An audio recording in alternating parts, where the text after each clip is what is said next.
If you have the physical book, now page 100. In this next section, Kyoba Rinpoche is going to talk about how to abandon, how to relinquish samsara through realization. So through determination, strong determination is the last section.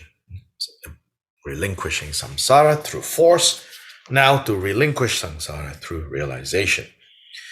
Ultimate bodhicitta will be realized if, after relinquishing the 5 sense pleasures, 2 aspects are brought together: devotion to the Lama and great energetic vigor in the meditative equipoise of absorption in the 2 kinds of bodhicitta. So then we looked at that already, right?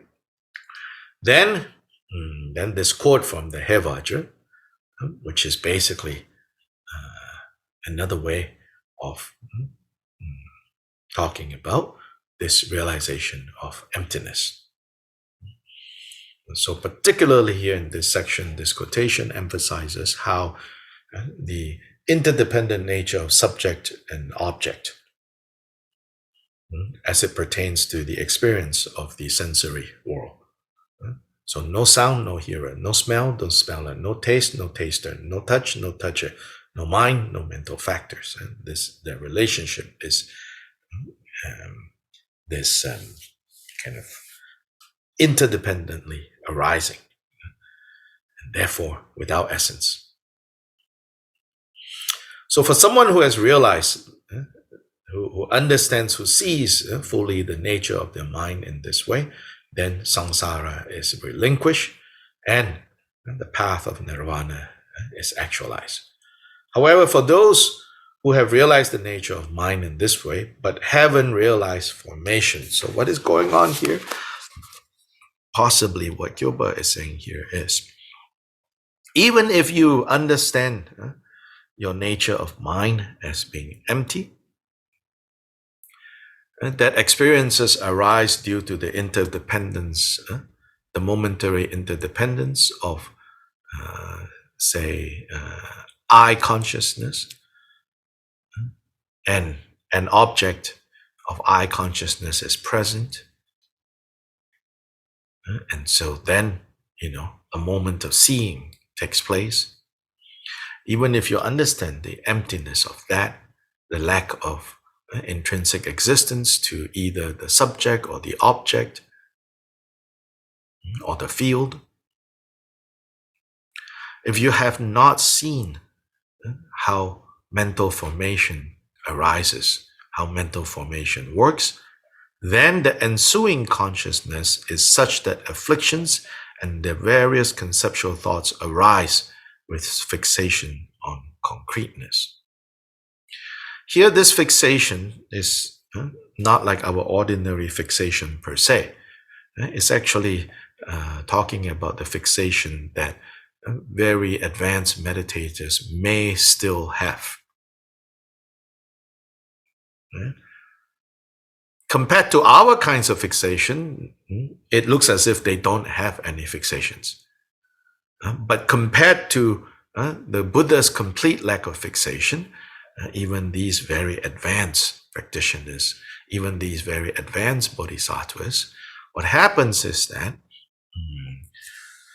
when they are in a state of meditative equipoise, in the ordinary sense of that, which is this formal meditation session, mind is in meditative equipoise. At that time, their mind is, you could say, resting or settling in the realization of the nature of mind, of emptiness. What ensuing consciousness is a technical term referring to when you arise from that state of mind. When you arise from that state, and your coarse level of consciousness begins again. That's called ensuing consciousness. Kyoba here says, the ensuing consciousness because the realization is still incomplete, as in it only sees emptiness, that part it gets. So as long as it sees emptiness and it remains in that seeing, in that realization, then there's no fixation, there's no disturbances, there's no, even very subtle causes of suffering. But once you move out of that, then, he says, the afflictions and the various conceptual thoughts arise. Because there's still fixation on concreteness, even if very subtle. Remember I said, this section for us, maybe even if we understand all the words, even if we interpret, correctly everything, maybe the real kind of meaning is not very strong for us, because we have not refined our minds and our training to the point to really be able to go, wow. We're like, oh, yeah, isn't this the same as what was said 3 days ago? We would hear it in the same way, like, I'm making the same point again. But his, particularly, as I talked about this yesterday, he's talking to a group that is training in a very serious way, not part-time trainers, They moved there to live in a shack that was built in 1 day. That was the rule when you join his community. You have 1 day to build your house, which we would call a shack. Even that may be not qualifying as a shack, Just some kind of protection from the cold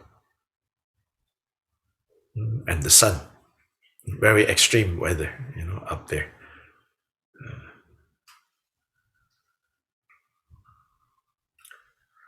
Then he says, resting in meditative absorption of the nature of mind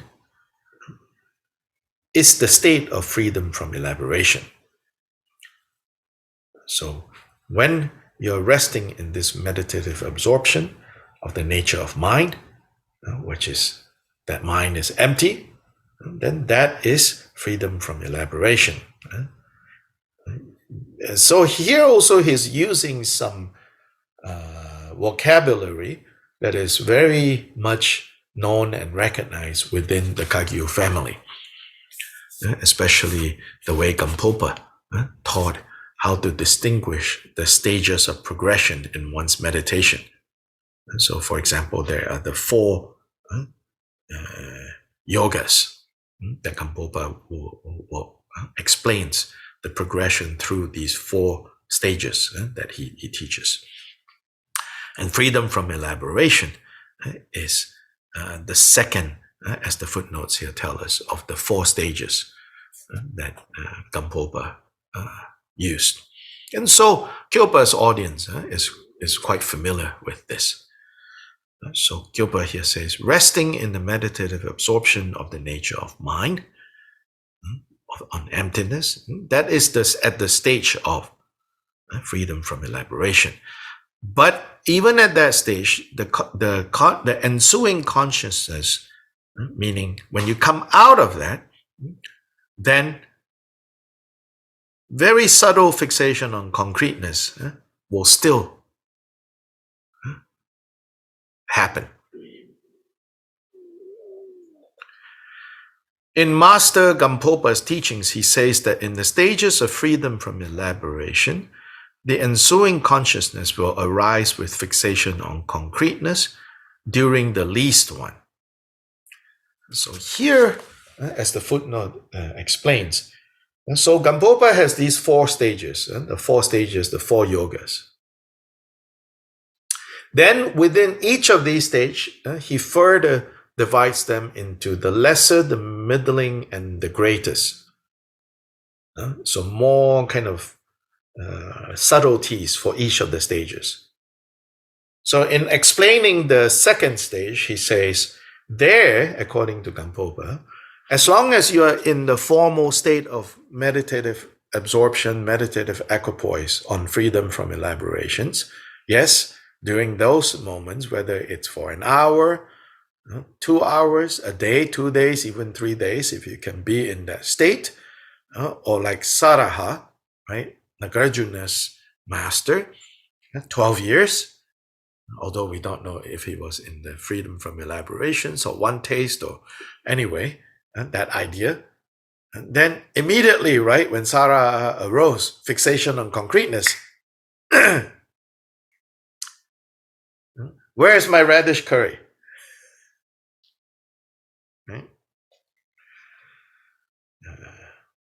So according to Gampopa, fixation on concreteness would arise if you are just at the beginning stage of this stage called freedom from elaborations. It will arise illusion-like at the middling stage. So in the middling stage, concreteness will be less concrete. So it's illusion-like, but nonetheless, it will still be there. And it will be realized as unborn in the stage of great freedom from elaboration. And in the highest point of that second stage of freedom from elaboration, you will realize the birthless nature of that experience. So first, the least, there is concreteness. Second, not so concrete anymore, illusion-like, dream-like. Third, you know it's birthless. But here Kyoba says, but no matter what name is given, no matter what stage we kind of divide them into, I hold that, he says, my experience. And so he's very confident. In a way, he's saying, although Gampopa taught it that way, but here is my experience of how this is. I hold that in the stage of freedom from elaboration, the ensuing consciousness will have fixation on concreteness.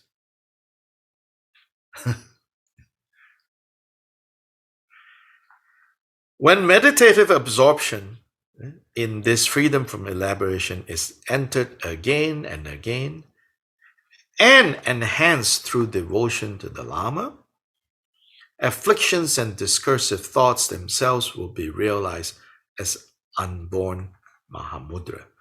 Only then will everything be realized as unborn mahamudra, free from the distinctions of fault to be abandoned, antidote to be applied.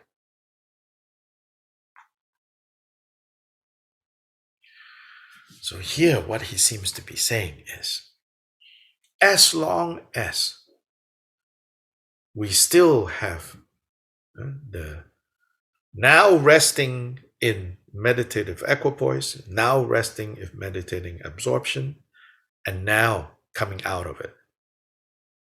As long as there is still in and coming out, then necessarily what it means by coming out is coming out into the fixation on concreteness.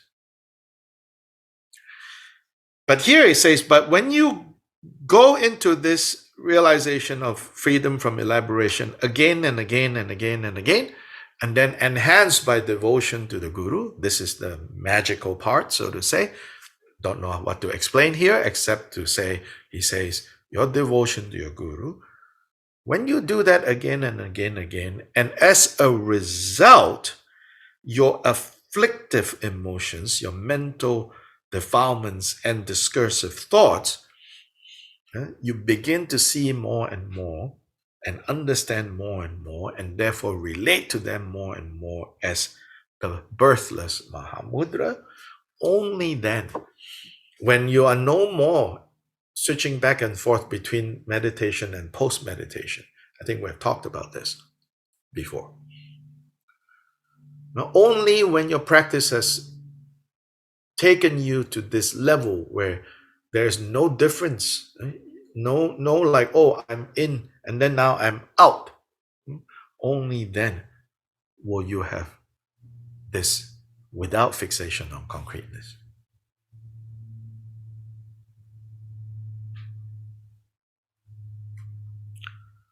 Only then will everything be realized as unborn mahamudra, free from the distinctions of fault to be abandoned and antidote to be applied. Then too, through the realization of the unborn, the birthless state of desire, desire can become a gateway to the Dharma. And likewise the same with aversion, delusion, and so forth. When they have been realized as birthless mahamudra, everything turns into a gateway to the Dharma. Yes, there's a question I think I saw.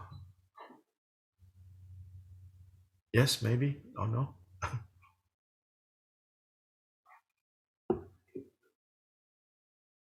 Can't hear. Oh yeah, go ahead. Okay. Yeah. Is this implying that even at the most advanced at Buddhahood, you still have a Not at Buddhahood. not yet, Not at Buddhahood. At Buddhahood, no, there is no still. but before that, there's still afflictive emotions. You just recognize them as unborn. No, he's not talking about that.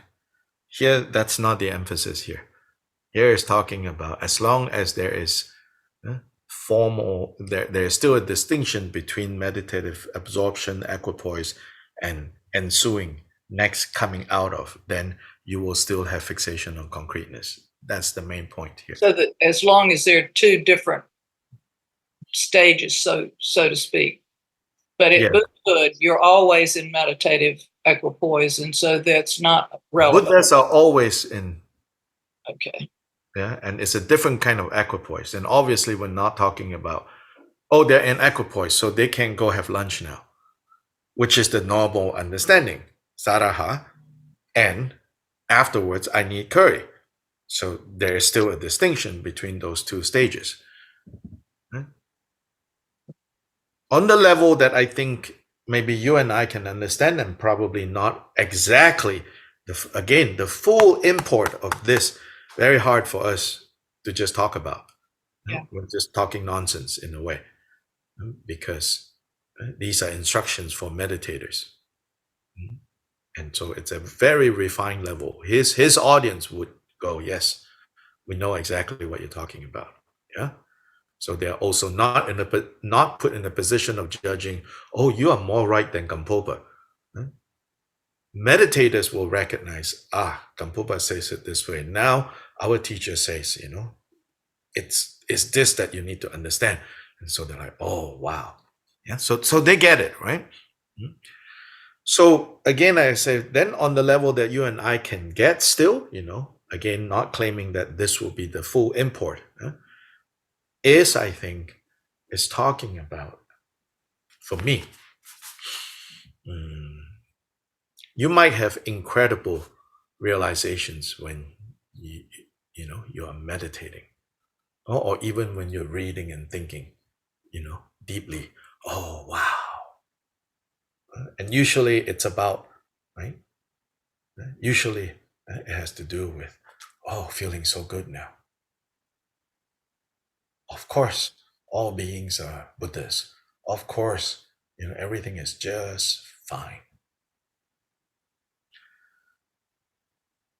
And, it's good to have sometimes those kinds of experiences.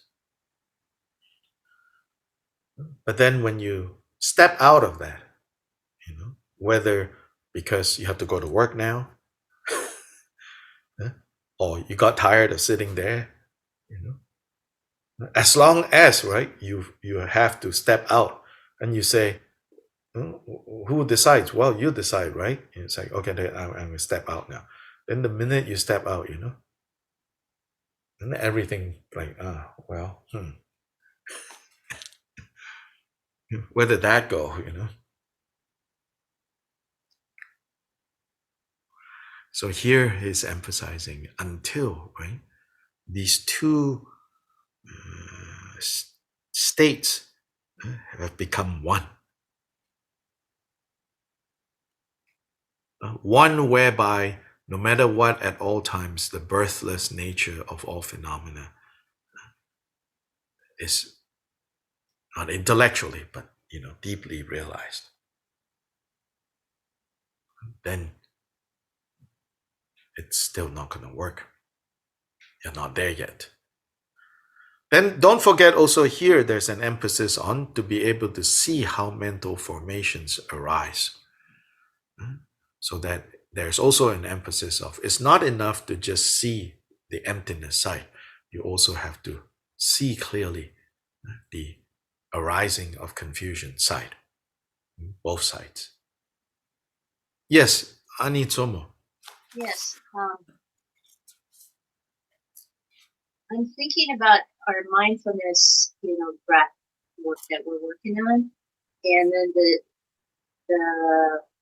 adding of the Guru Yoga is because this is way preliminary for me. It's way back in terms of progress. So when we're doing the 16 breath meditation, contemplating or supplicating the Guru first, and kind of somehow, do we blend that with our meditation? Can that help our meditation? Yeah. Yes, sure. So the general method of the 16 stages, of course, don't have any reference to Guru. But we fold that into it, How would you describe that? There are various forms, right? In a more formal way, at the beginning of each session, if it is helpful and not just rote, ritual, and then do supplications to the Guru. And then in a more general way, without a particular, step that you add in, is to remember all the teachings about Guru and what is Guru principle, how is the Guru present, all of that, right? So there's an underlying, quote unquote, devotion to realizing this Guru principle. Then, according to Kyopa, and according to generally all Gagyupas, it says then the quality of your practice becomes very different. Yeah. Cannot be forced, but can be developed. Cannot be forced, it's important to understand that, right? But also doesn't mean, nothing can be done about it. No, you can develop, this understanding of the Guru and this devotion to the Guru. And the ultimate devotion to the Guru is seeing the Dharmakaya.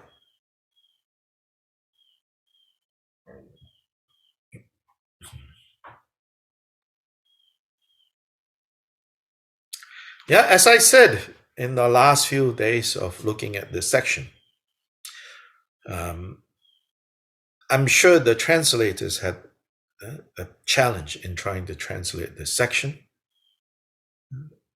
And we have trouble because, first of all, we don't read Tibetan directly.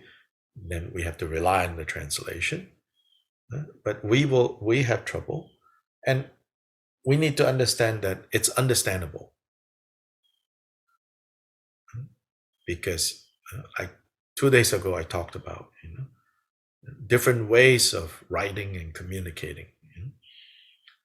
In the academic scholastic tradition of monastic education, they have all these technical terms and they go into fine hair detailed of each stage, what kind of realization, all of that, And you can take that route and study that and then think, yes, I get it, I understand. Then when you look at this kind of, grandmother style instruction, maybe you're like, what is it? It's so fuzzy. Then for us, even that we don't, we're like, gosh, this English don't make any sense.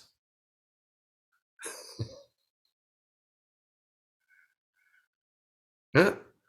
Or does, even if you're like, it doesn't make any sense because like it's contradictory. I think the deeper challenge of this section is he's speaking to people who have refined their minds, who have these experiences in ways that,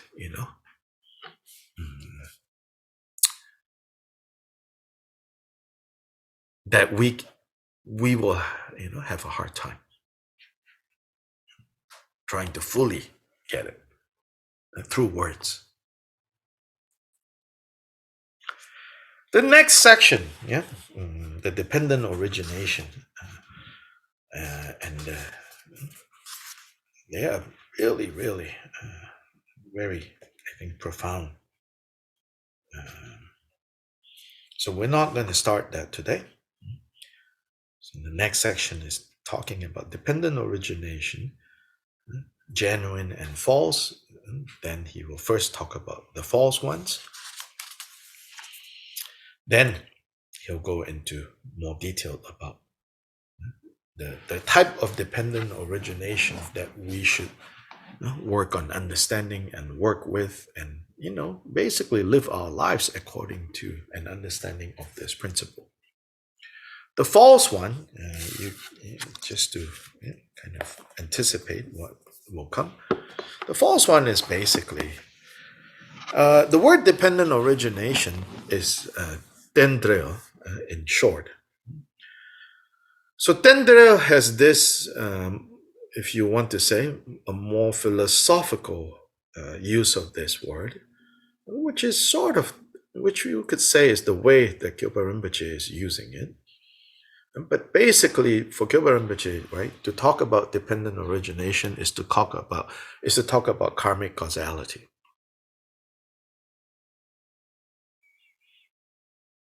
It's talking about how everything interdependently arises. And this is, to him, one of the key principles taught by the Buddha. Sometimes even you get a feeling that he seems to say, between understanding emptiness and understanding dependent origination, is more important to understand dependent origination. Because he's more concerned on what is happening on the relative truth level.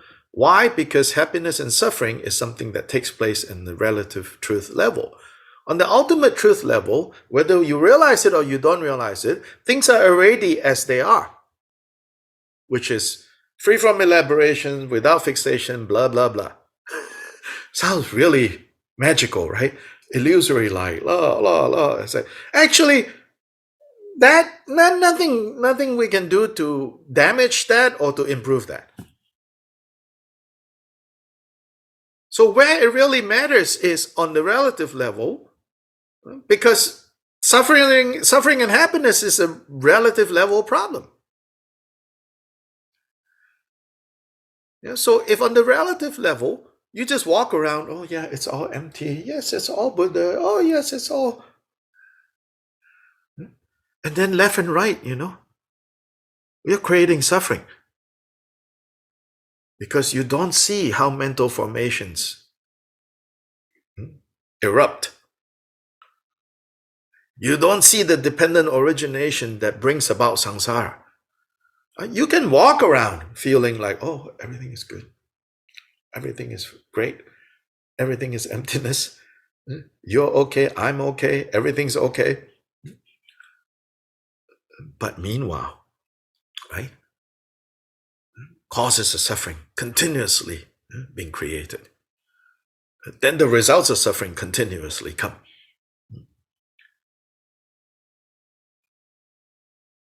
Then we get spiritual and religious. Oh, what mantra can I recite? Oh, what deity can I practice? Oh, what dispelling of obstacles can I do? Oh, what amulet should I wear? La, la, la, la, la, la, la, all of that. If we don't know any better, if we don't have the genuine Dharma, fine. So then, as Marx would say, religion is the opiate of the people, right? In that time, right, opiate don't have the bad name that it has today necessarily. It's simply saying religion is the painkiller that we take. So that critique there is basically saying religion don't help you solve the problem of pain. It only numbs you enough to take you through to the next day. Of course, according to Marx, evil, selfish capitalists is the haves, controlling the have-nots by giving them, right, this painkiller. We can use that critique to criticize or to point out the faults of Dharma practice too. So many of us, started off. Where you start doesn't matter. It's fine. We have to start somewhere. But we cannot remain on the level of. Where we start is usually the promise of some quick solution, some fast solution, some mantra, some deity, even some meditation is going to solve our problems. So, yes. Ooh. But are we using the Dharma as opiate, painkiller? Or are we going to use the Dharma to uproot the cause of the pain?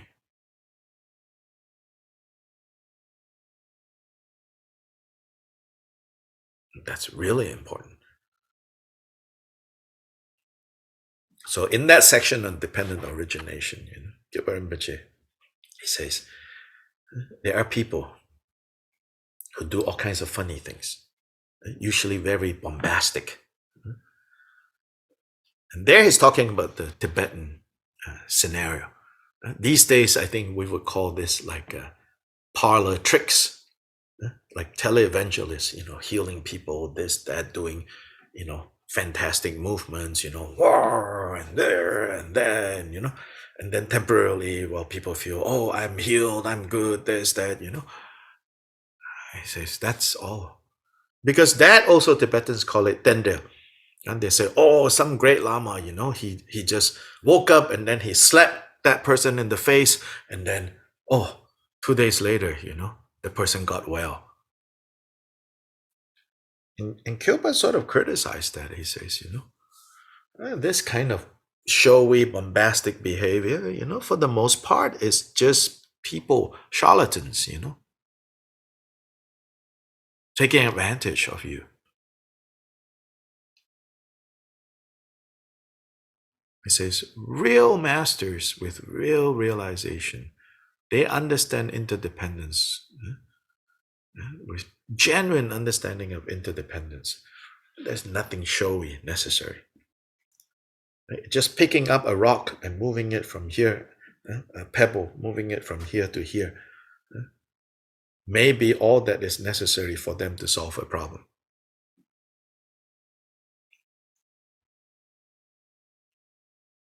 Or just them saying, yes, everything will be fine.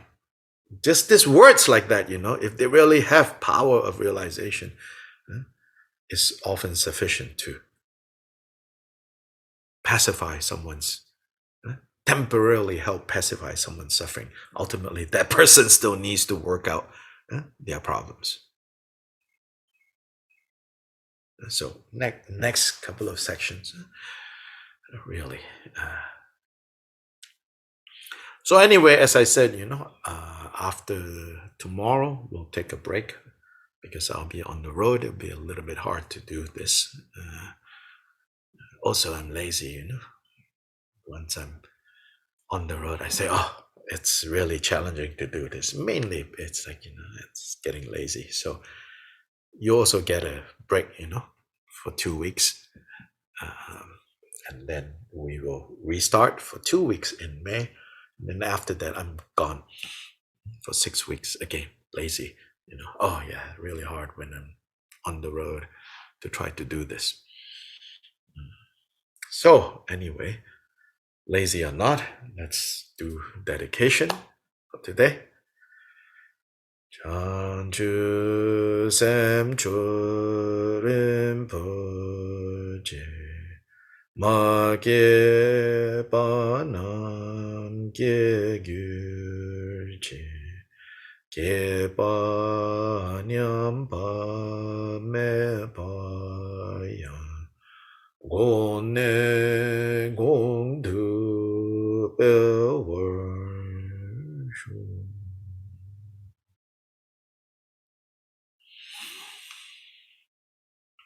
Okay, bye bye.